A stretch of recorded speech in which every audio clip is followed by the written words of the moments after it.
స్వస్థతను నేను పొందుకొనుటకు అంత్య దినమున నేను లేపబడుటకు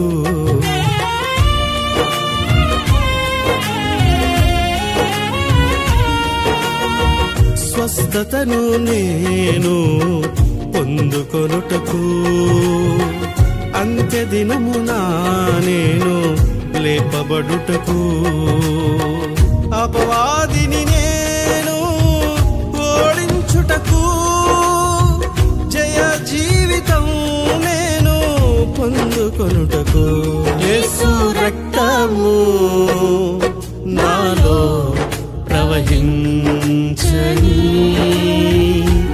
యేసు రక్తము. మన ప్రభువును రక్షకుడైన యేసుక్రీస్తు పరిశుద్ధ నామంలో మీ అందరికీ శుభాలు తెలియజేస్తుంటున్నాను. ప్రియమైన స్నేహితులారా, యేసు ప్రభు పొందిన శిలువ శ్రమలను మనం ధ్యానిస్తూ ఉంటున్నాం. ఆయన శిలువ యాగములో భాగంగా జరగవలసిన ప్రతి చర్య పాత నిబంధన గ్రంథంలో ప్రవచించబడింది. వాటిని అక్షరాల ఒక్కొక్కటిగా నెరవేరుస్తూ యేసు ప్రభు శిలువ శిక్షను అనుభవించాడు. అందులో భాగంగా ఈ రోజు మరొక ప్రవచనం, ఆయన దొంగల మధ్య శిలువ వేయబడాలి అనేది ఎలా నెరవేరిందో మనం ధ్యానం చేద్దాం. లూకా సువార్త 22:37 ఈ విధంగా వ్రాయబడి ఉంది. ఆయన అక్రమకారులలో ఒకటిగా ఎంచబడెను అని వ్రాయబడిన మాట నెరవేరవలసి ఉన్నది. ఏలయనగా నన్ను గూర్చిన సంగతి సమాప్తమవుతున్నదని మీతో చెప్పుచున్నాను నేను. ఇది యేసు ప్రభు తన శిష్యులతో శిలువ మరణానికి ముందు చెప్పినటువంటి మాట. ఎందుకంటే యేసుక్రీస్తుకి తెలుసు ఆయన మరణించబోతున్నాడని, ఆయన అక్రమకారులలో ఒకటిగా ఎంచబడతాడని, ఇద్దరు దొంగల మధ్య ఆయన శిలువ వేయబడతాడని ముందుగానే తెలిసి ఆయన శిష్యులతో ఈ మాట చెప్పి ఉంటున్నాడు. మార్కు సువార్త 15:27-28 అలాగే మత్తయి సువార్త 27:38 యోహాను సువార్త 19:18 ఈ విధంగా రాయబడింది. మరియు కుడి వైపున ఒకరిని ఎడమ వైపున ఒకరిని ఇద్దరు బందిపోటు దొంగలను ఆయనతో కూడా సిలువ వేసిరి. లూకా సువార్త 23:33 ఇద్దరు నేరస్తుల మధ్య ఆయనను సిలువ వేశారని మనం చూస్తుంటున్నాం. ప్రియ స్నేహితులారా, సిలువ శిక్ష అనేది బందిపోటు దొంగలకు, నేరస్తులకు, క్రూరమైనటువంటి నేరాలు చేసినటువంటి వారికి విధించేటువంటి శిక్ష. యేసుక్రీస్తు ప్రభువారు ఎన్నడూ పాపం చేయలేదు, ఆయన నోట కపటము లేదు.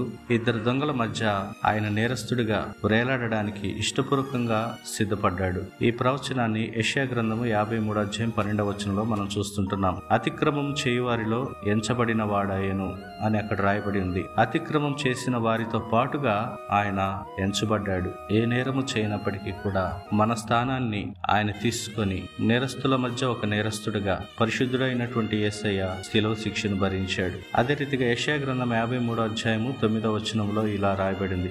అతడు మరణమైనప్పుడు భక్తిహీనులతో అతనికి సమాధి నియమింపబడెను. ఎవరైతే కుడి ప్రక్క ఎడం ప్రక్క యేసుక్రీస్తుతో పాటు శిలువ వేయబడ్డారో వారు కూడా అదే రోజు మరణించారు. సూర్యాస్తమయానికి ముందు మరణించలేదు కాబట్టి సైనికులు వాళ్ళ కాళ్లను విరగొట్టి మరణము త్వరగా వచ్చేటట్టుగా వారికి చేసి వారిని చంపి ఉంటున్నారు. వారు కూడా అదే రోజు సమాధి చేయబడ్డారు. అందుకని యేసు ప్రభు మరణమైనప్పుడు భక్తిహీనులతో పాటు అతనికి సమాధి నియమించబడిందని చదువుతుంటున్నాం. ప్రియ స్నేహితులారా, యేసు ప్రభు వారు ఎంతటి పరిశుద్ధుడు, ఎంతటి నీతిమంతుడు అయినప్పటికీ కూడా దొంగల మధ్య వేలాడడానికి ఆయన ఇష్టపడ్డాడు. కారణం, నిన్ను నన్ను ప్రేమిస్తుంటున్నాడు. నిన్ను నన్ను అంతగా ప్రేమించాడు. మన అవమానాన్ని తను భరించడానికి ఇష్టపడ్డాడు.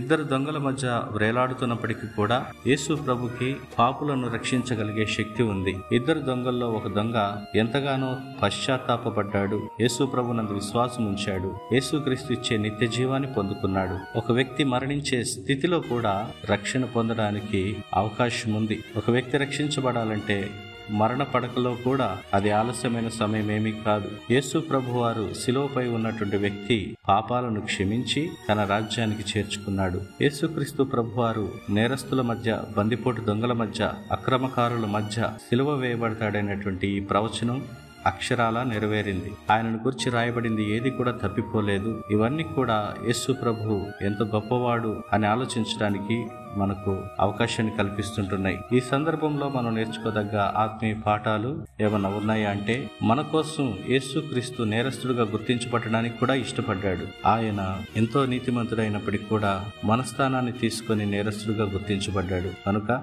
ఆయన నామం నిమిత్తము అవమానాలు, నిందలు, శ్రమలు భరించడానికి మనం కూడా ఇష్టపడాలి. మనకు రక్షణను ఉచితంగా ఇవ్వడానికి ఆయన ఇలా వేలాడబడ్డాడు. కనుక ఆయన యందు విశ్వాసంతో మనం ఆయన ఇచ్చే రక్షణను అందిపుచ్చుకోవాలి. మనలో గత పాపాలు ఏవైనప్పటికీ కూడా దేవుని కృప ఇంకా మనకు అందుబాటులో ఉంది. దానిని మనము పొందుకోగలగాలి. అట్టి కృప దేవుడు మనందరికీ దయచేసి నడిపించునుగాక.